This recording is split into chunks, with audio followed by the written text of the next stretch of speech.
नौजवान था और यतीम भी था। शौक बन गया दीन पढ़ने का। मोहल्लेदार इलाके वाले कहने लगे कहाँ से कमाएगा, ना बाप है ना माँ है ना घर है, कहाँ से। हजरत रूमी कहते हैं नौजवान ने जंगल में झोंपड़ी लगा ली।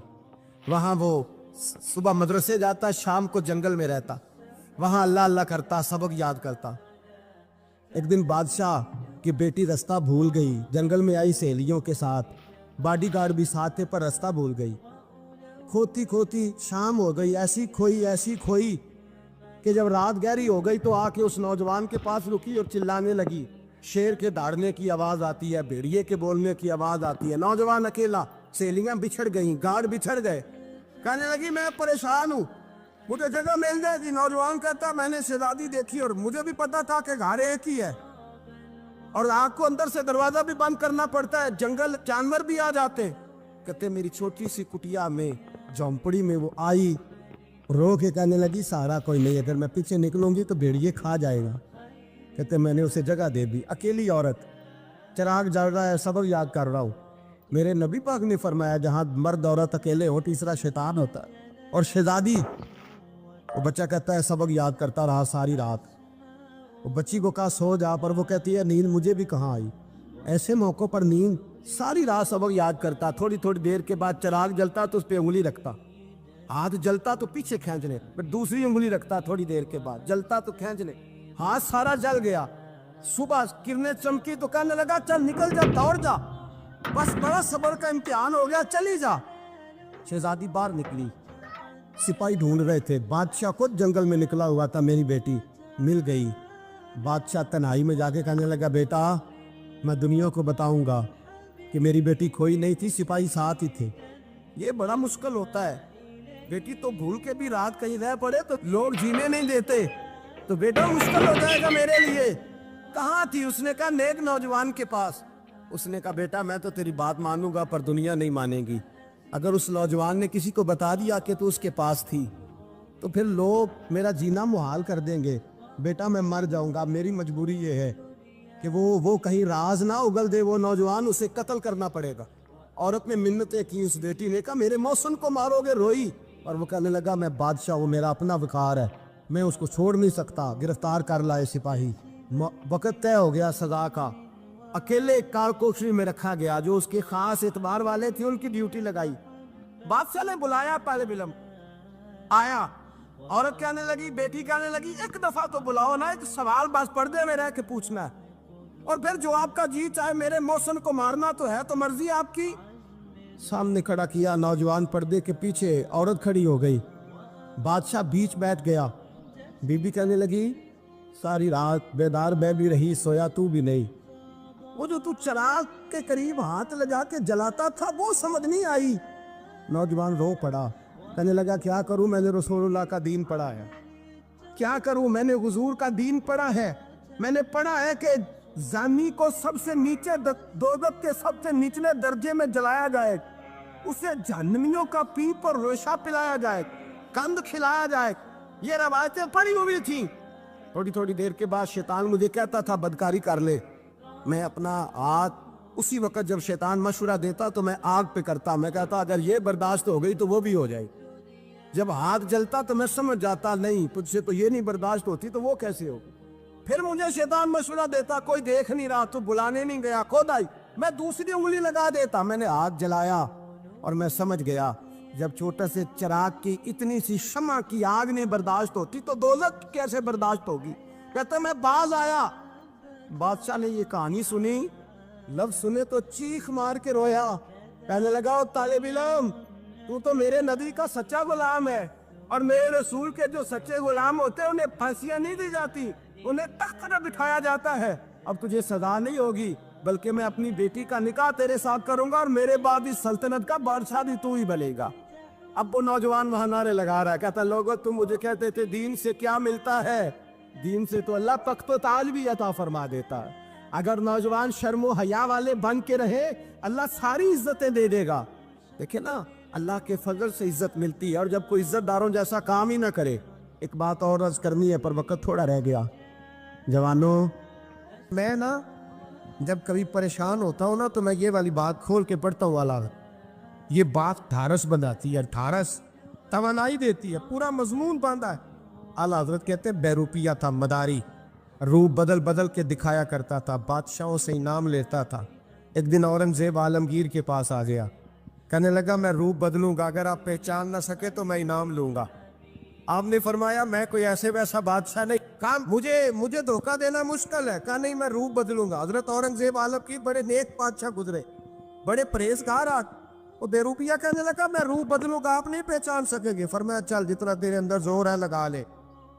حضرت نے اعلان کیا کہ میں نے فوجی بھرتی کر دیں, 2 ماہ کے بعد ٹیسٹ ہوگا. وہ 2 مہینے دوڑتا رہا, رنگ روپ بناتا رہا, آیا ٹیسٹ دینے, 2-3 سپاہیوں کا امتحان لیا. اس کی باری آئی تو 10 روپے دیے, کہنے لگے تیرے آنے جانے کا کرایہ میں نے تجھے پہچان لیا ہے.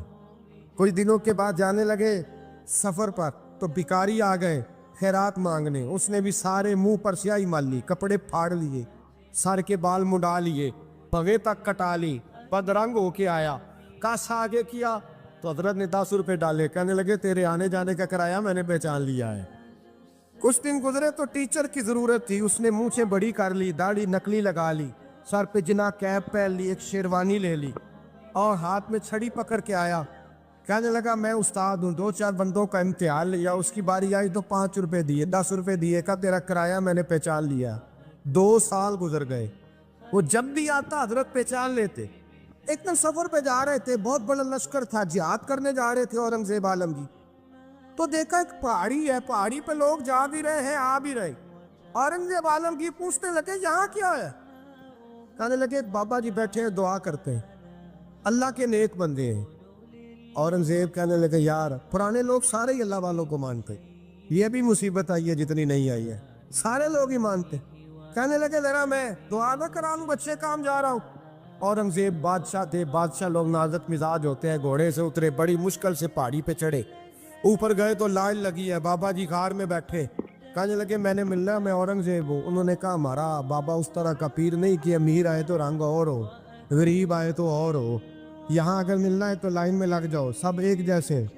اب لائن میں کھڑے ہو گئے, 50 آدمی آگے تھے, کہتے ہیں 51واں نمبر تھا. تھک گیا دھوپ میں کھڑا کھڑا. جب میں پہنچا غار کے دہانے تو میں نے بابا جی کے چہرے پہ نظر ڈالی تو بڑا نورانی چہرہ, بڑی خوبصورت لب و لہجہ. میں نے کہا میرے جیسا آدمی بھی پگڑی باندھ لے تو اچھا لگنے لگ جاتا ہے, بڑا خوبصورت انداز.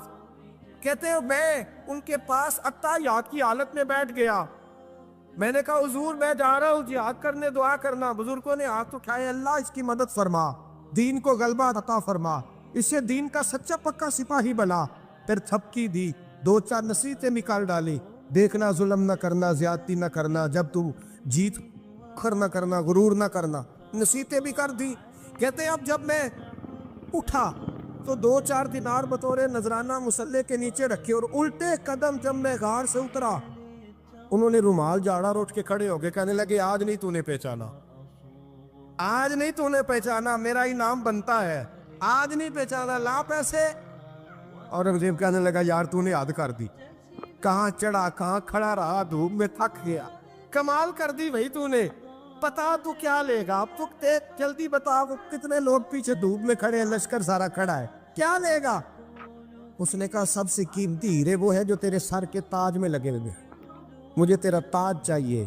او بھائیو سننا اور یاد رکھنا, میرے اعلیٰ حضرت کہتے ہیں بادشاہ نے سر کے اوپر سے تاج اتارا, بہروپیے کے قدموں میں رکھا اور کہنے لگے یہ لے, اور یہ تو تیرا مانگنے پر میں نے دیا ہے نا, میں واپس آتا ہوں تو آنا میں اپنی مرضی سے بھی تجھے دوں گا. تو نے اورنگزیب جیسے بندے کو دھوکہ دیا, آنا میں اس وقت بھی دوں گا. وہ دے کر بس بات ختم ہو گئی, حق ہو گئی. دے کر کہتے ہیں جب میں پلٹا نا واپس, بہروپیے نے آواز دی بادشاہ ٹھہر جا. تو میں نے پلٹ کے دیکھا تو کہنے لگے یہ اپنا تاج لے جا, اٹھا اور لے جا. میں نے کہا 2 سال بیت گئے تجھے محنت کرتے, آج قابو آیا تو لے جاؤ. کہنے لگا لے جا, مسئلہ سمجھ میں آ گیا. میں نے کہا مجھے بھی تو سمجھانا. کہتے ہیں وہ پھوٹ پھوٹ کے رویا, اس کی آنکھیں برس پڑی, سیلاب کی طرح آنسو بہہ نکلے, تڑپا اور رو کے کہنے لگا بادشاہ میں نے جھوٹ موٹ رسول اللہ کی غلامی اختیار کی تھی, جھوٹ موٹ کی داڑھی, جھوٹ موٹ کی پگڑی, جھوٹ موٹ کا فقر, میں نے جھوٹ موٹ نبی پاک کا لباس پہنا ہے, تو تیرے جیسے بادشاہوں کے تاج میرے قدموں میں آ گئے ہیں. अगर मैं सचमुच रसूलुल्लाह का गुलाम बनूंगा तो अल्लाह क्या कुछ अता फरमाए, अल्लाह कितनी नेमतों से नवाजे। मेरे आला क्या फरमाते हैं, आला हज़रत फरमाते हैं फरिश्ते भी करते हैं ताज़ीम मेरी। कौन जी?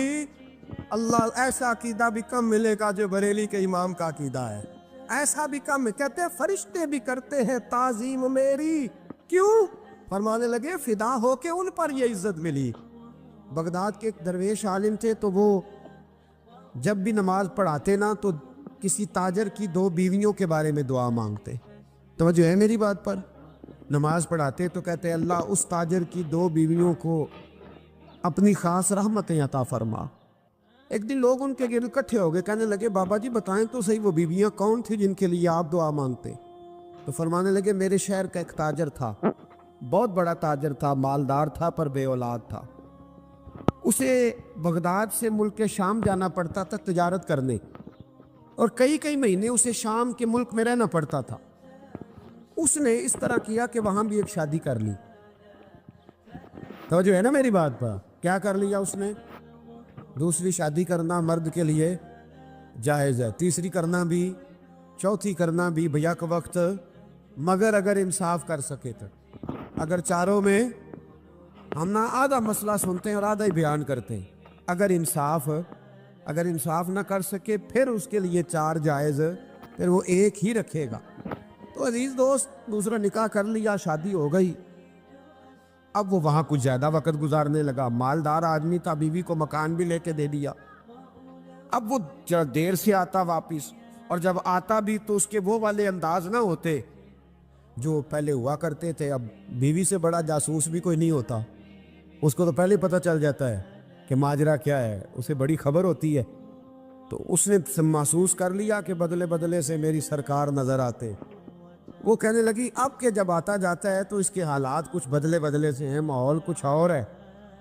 उसने एक बूढ़ा आदमी जो उसका अजीज़ भी था और समझदार भी था उसको तैयार किया। कहने लगी अब के जब मुल्क के शाम जाए ना तो इसका पीछा करना और ख़बर करना कि कहाँ रहता है, कहाँ जाता है, क्या करता है।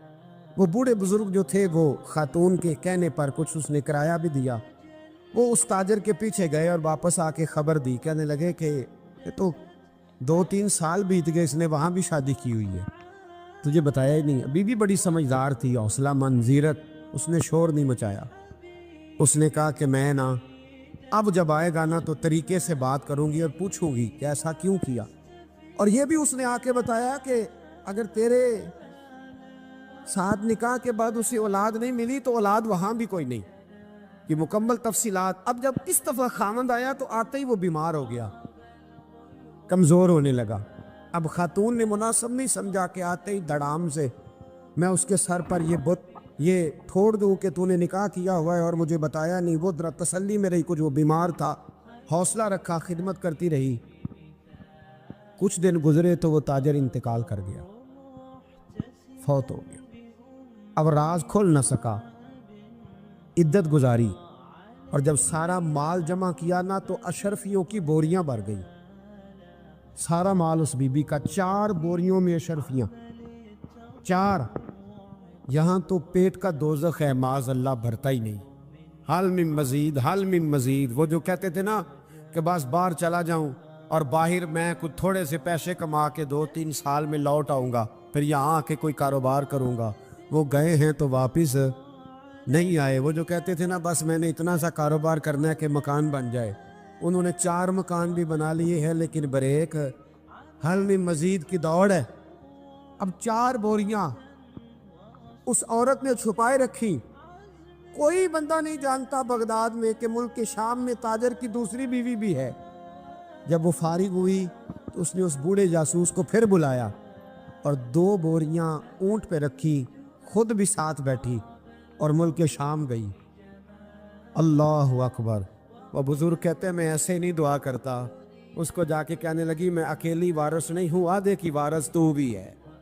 मैं अकेली वारिस नहीं, ये तक़सीम विरासत है, आधी की वारिस तू भी है। तो रख अपने पैसे, मुझे पता है उसने निकाह किया था पर मुझे बताया नहीं था, तो रख अपने पैसे, मैं तुझे दे रही हूँ, आधे तेरे हैं आधे मेरे हैं। उसने नज़र उठाई तो रो पड़ी, कहने लगी नहीं अब ये सारे तेरे ही हैं। اگر تو اللہ سے ڈرتی ہے تو میں بھی رب سے ڈرتی ہوں، اگر تو مصطفیٰ کریم کا کلمہ پڑھتی ہے تو میں بھی اسی نبی کی ماننے والی ہوں۔ کہا بات کیا ہے، میرا کیوں ہے سارا؟ تو وہ خاتون کہنے لگی وہ 2 سال 3 سال سے میرے ساتھ نکاح تھا اور اس نے بتایا تھا مجھے کہ میری بیوی بھی ہے، اور میں غریب تھی تو میرے والدین کو بھی بتایا تھا کہ میری دوسری شادی ہے۔ یہ مکان اس نے مجھے لے کے دیا تھا، میرے تمام اخراجات وہ پورے کرتا تھا، نان و نفقہ کا خیال رکھتا تھا، لیکن اب کہ جب وہ آیا تو وہ بیمار تھا۔ اس نے مجھے بتایا کہ مجھے طبیب نے بتایا ہے کہ میں شدید بیمار ہوں، شاید بچ نہ سکوں۔ تو کہنے لگی وہ مجھے کئی لاکھ روپے بھی دے گیا اور جاتے دفعہ مجھے طلاق بھی دے گیا، فارغ کر گیا۔ کہنے لگا تو جہاں چاہے میرے بعد نکاح کر سکتی ہے، اور کہنے لگا میں چاہتا تھا پہلی بیوی کو بتا دوں، موقع نہیں بنا اور اس کا دل نہ ٹوٹے، بتا نہیں پایا، لہذا وہ مجھے ڈھیر سارے پیسے دے چکا ہے، سارا میرا حصہ مجھے پہلے سے دے چکا ہے۔ میری بہن اب یہ 4 بوریوں میں سے 2 میری نہیں بلکہ 4 کی 4 ہی تیری ہے، تو ہی اس کی حقدار ہے۔ تو بزرگ کہتے ہیں مجھے بتاؤ جن کے اندر اس قسم کے تقوی کی جھلک ہو ان کے لیے ہر نماز کے بعد دعا مانگنی چاہیے کہ نہیں مانگنی چاہیے؟ حضرت عمر کے زمانے میں ایک نوجوان تھا، نیک تھا، مسجد جایا کرتا تھا رات کو۔ تو مسجد جا رہا تھا تو رستے میں ایک عورت نے دعوت گناہ دی، ابن عساکر نے اس کو لکھا ہے۔ تو نوجوان تھا، خواہشات تھی، کچھ طبیعت مائل ہو گئی، ابھی ادھر جا ہی رہا تھا کہ کسی نے آیت پڑھ دی والی من خاف مقام ربی جنتان، جو رب کے سامنے کھڑے ہونے سے ڈرے گا اللہ 2 جنتیں دے گا۔ واقعی ڈر گیا، وہ واقعی ڈر گیا، اتنا ڈرا کہ بے ہوش ہو کے گر پڑا۔ بیماری سے لوگ بے ہوش ہوتے ہیں، پیسے ڈوب گئے بے ہوش ہوتے ہیں، بچے کے غم میں بے ہوش ہوتے ہیں۔ سچ بتاؤ کبھی خوف خدا سے بھی بے ہوش ہوتا کوئی دیکھا ہے؟ ہمارے ہاں تو روز مرہ ہی نہیں ہے بھائی، اور بڑی باتیں ہیں بے ہوش ہونے کی، ڈرنے کی، غش کھانے کی۔ بے ہوش ہو کے گر پڑا، بوڑھے باپ کو کسی نے بتایا بچہ بے ہوش پڑا ہے، اٹھا کے گھر لائے، گھر لا کے کہا بیٹا کیا ہوا؟ نوجوان ہے، چڑھتی جوانی ہے پر پاکیزہ بڑی ہے۔ کہنے لگا ابا جی گناہ کی طرف چلا گیا تھا پر میں نے آیت سن لی جو اللہ کے سامنے کھڑے ہونے سے ڈرے گا رب 2 جنتیں دے گا، میں ڈر گیا تھا، رب واقعی 2 جنتیں دے گا۔ باپ رو پڑے، ابا جی کی آنکھوں میں آنسو آئے اور کہا پتر اللہ بڑا مہربان ہے، اس کے وعدے سچے ہیں، واقعی 2 جنتیں دے گا۔ اس نے پھر ایک چیخ ماری اور اس طرح کی ماری کہ اس کی روح ہی پرواز کر گئی، روح ہی پرواز کر۔